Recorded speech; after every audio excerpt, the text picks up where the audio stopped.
there's no proof that it is human activity that has caused this little bit of warming.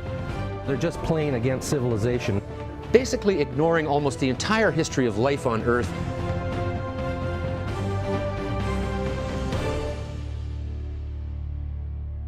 The science is not settled.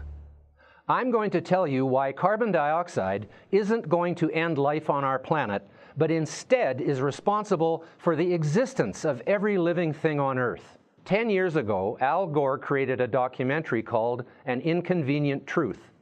After losing the 2000 election to George W. Bush, the journalist turned politician decided it was his job to inform, or rather scare us, that the world was ending, and we were to blame.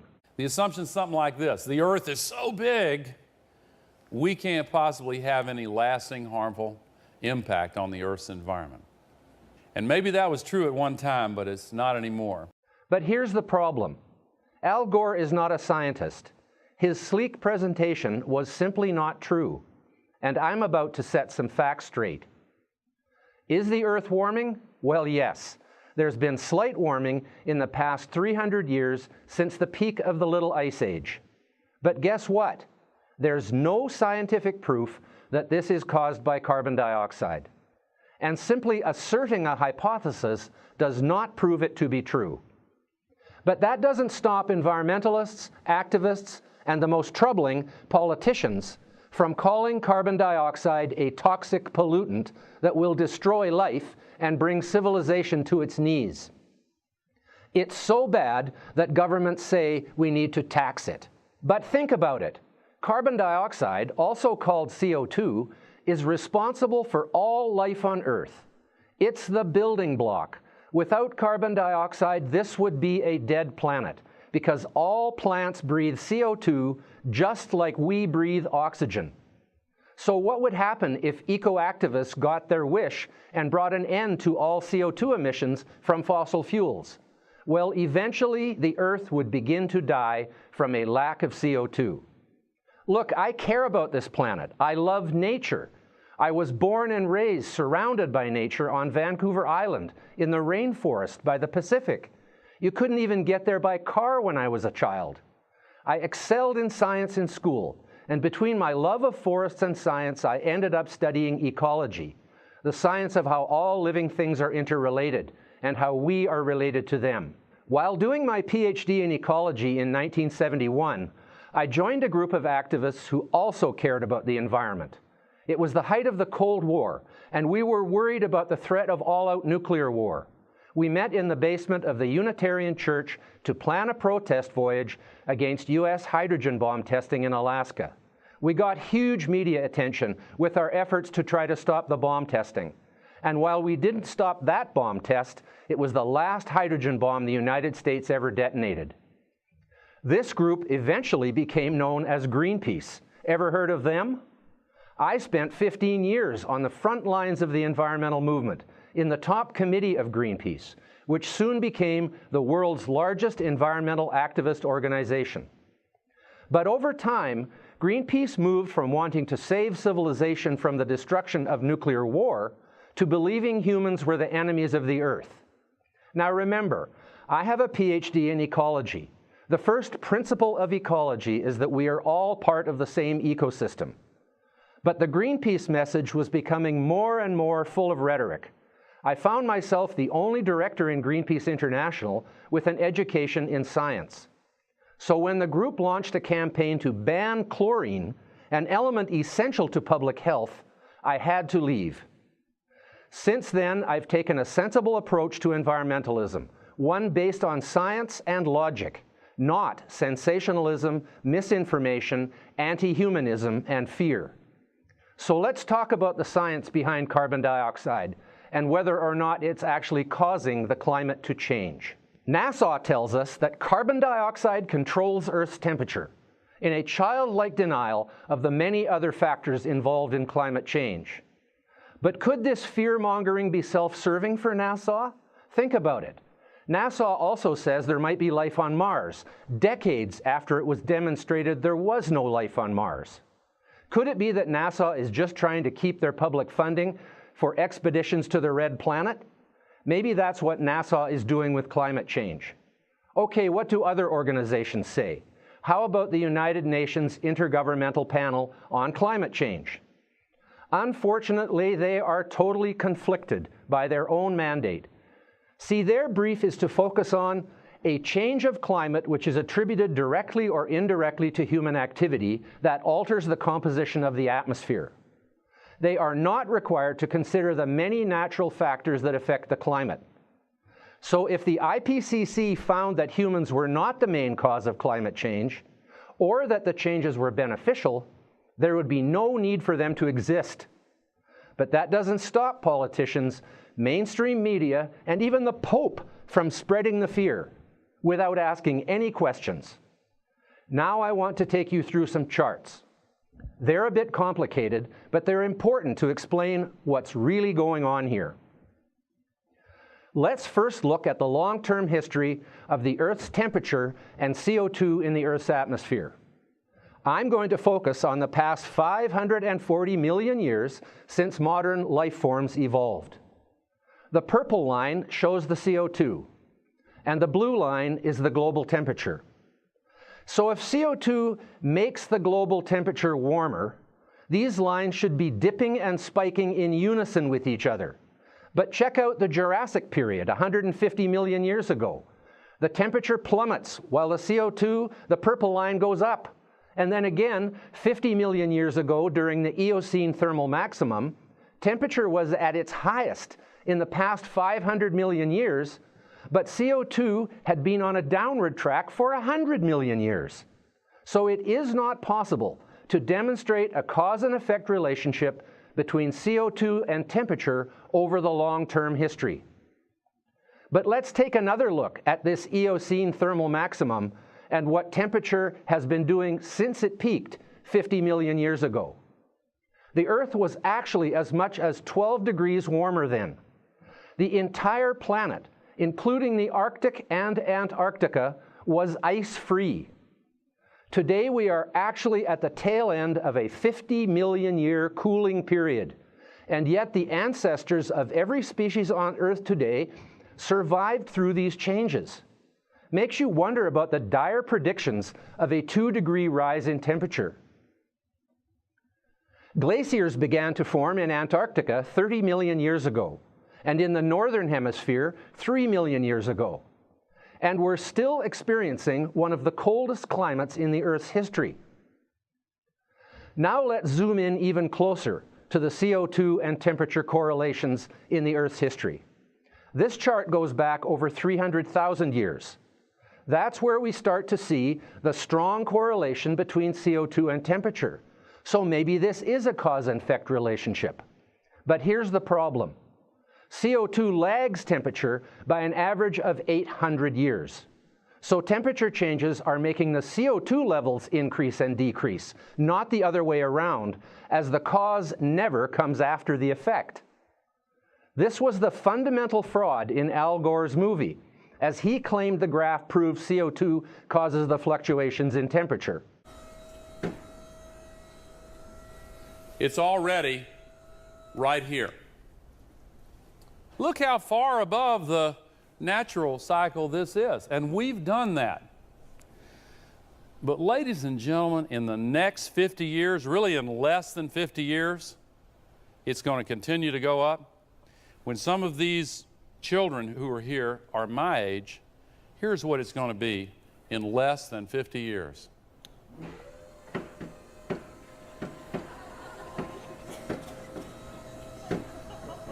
You've heard of off the charts.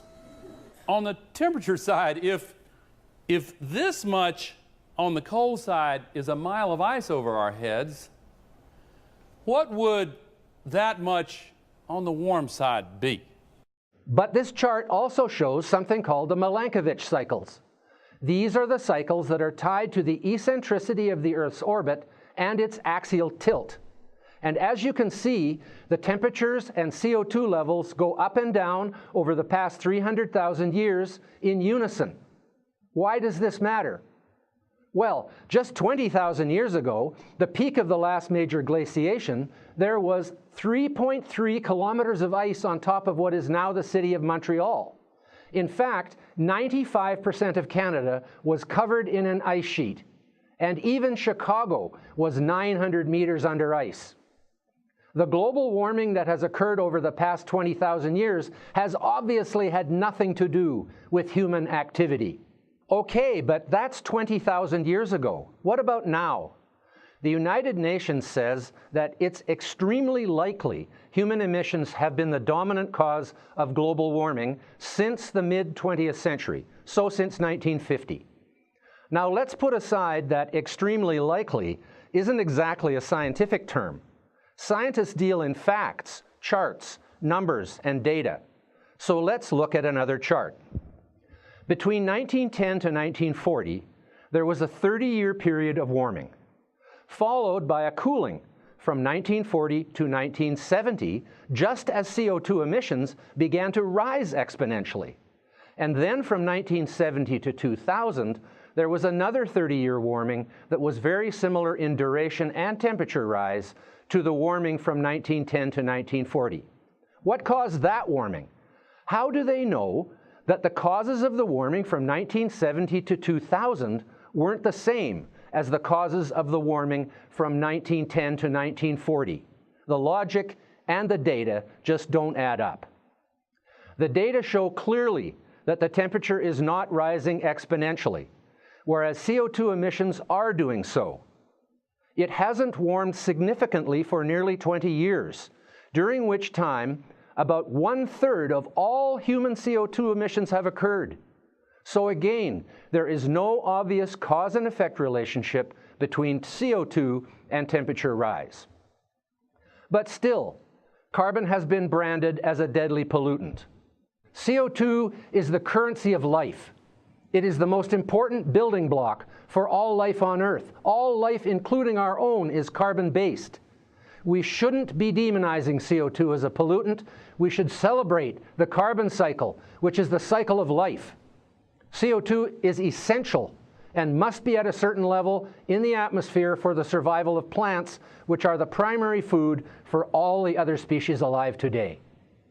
In fact, human emissions from the use of fossil fuels are promoting growth of plants around the world. Scientists in Australia, Germany, and North America confirm this. Only half of the CO2 we are emitting from fossil fuels is showing up in the atmosphere. The rest, according to the best science, is going to a global increase in trees, plants, and crops. I want to take you through this picture of how carbon is moving around. Today, at 400 parts per million carbon dioxide, there are 850 billion tons of carbon in the atmosphere. For comparison, there were 15,000 billion tons of carbon in the atmosphere when modern life forms evolved, nearly 18 times the present level. Plants and soils combined have more than 2,000 billion tons of carbon, more than twice the atmosphere. The oceans contain 38,000 billion tons of carbon, more than 45 times what the atmosphere holds. Is an increase in carbon emissions all going into the atmosphere? Well, no. It's spread throughout the atmosphere, plants, animals, soils, and the oceans. So can we all agree that carbon is not the enemy? Can we agree that it's actually the reason we are alive? And it's not making the world much warmer, if at all. But there is a trend that has me worried about the end of the world, worried about life on this planet not surviving. Over the past 150 million years, there's actually been a steady drawing down of CO2 from the atmosphere. Let's look at the chart I showed you at the beginning again. Remember, purple is CO2, blue is temperature. Over the past 150 million years, CO2 has gone up and down. But the overall trend is down, quite a bit down. The amount of CO2 in the atmosphere went down 90% during this period. If this trend continued, CO2 would inevitably fall to levels that threaten the survival of plants, which take a minimum of 150 parts per million of CO2 to survive. If plants die, animals, insects, and all other life will die too. And this trend would not have been reversed if it weren't for humans unlocking some of the carbon stored as fossil fuels.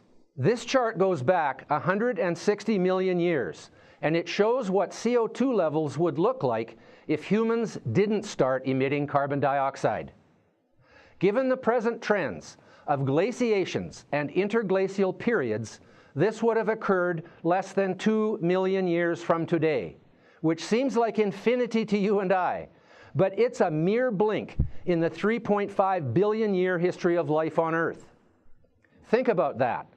Climate activists tell us CO2 is causing the Earth to warm at such a rapid pace that we have to rein in our carbon emissions, tax them even. Remember when Al Gore said this? Scientists reported with unprecedented alarm that the North Polar ice cap is, in their words, falling off a cliff. One study estimated that it could be completely gone during summer in less than 22 years. Another new study to be presented by U.S. Navy researchers later this week warns it could happen in as little as 7 years. 7 years from now. Well, of course, that didn't happen, because the Earth is possibly heading towards another cooling period. And human emissions of carbon dioxide are saving life on Earth from the inevitable starvation and extinction due to lack of CO2. But there's one last bit of unfinished business. Surely, as an environmentalist, I can't think that oil and gas projects like Canada's oil sands are good, right? I mean, look at them. The land is stripped bare to get the sand so oil can be removed from it. Well, when you think about it, Canada is actually cleaning up the biggest natural oil spill in history. The oil was brought to the surface when the Rocky Mountains were thrust up by the colliding Pacific Plate. When the sand is returned back to the land, 99% of the so-called toxic oil has been removed from it. And what about the anti-oil activists who say the oil sands are destroying the boreal forest of Canada? Canada's boreal forest accounts for 10% of all the world's forests, and the oil sands area is like a pimple on an elephant by comparison. By law, every square inch of land disturbed by oil sands extraction must be returned to native boreal forest. When will cities like Calgary, London, Tokyo, and New York that have laid waste to the natural environment be returned to their native ecosystems? The mining industry has well-established ecological restoration or reclamation practices. The land is recontoured, original soil is put back, and the native species of plants and trees are planted. It is actually possible, by creating depressions where the land was flat, to increase biodiversity by making ponds and lakes, where wetland plants, insects, and waterfowl can become established in the reclaimed landscape. The tailings ponds where the clean sand is returned are ugly for a few years, but eventually can become grasslands. Just look at the Fort McKay First Nations herd of bison that they manage on a reclaimed tailings pond. So why would I be against the oil sands?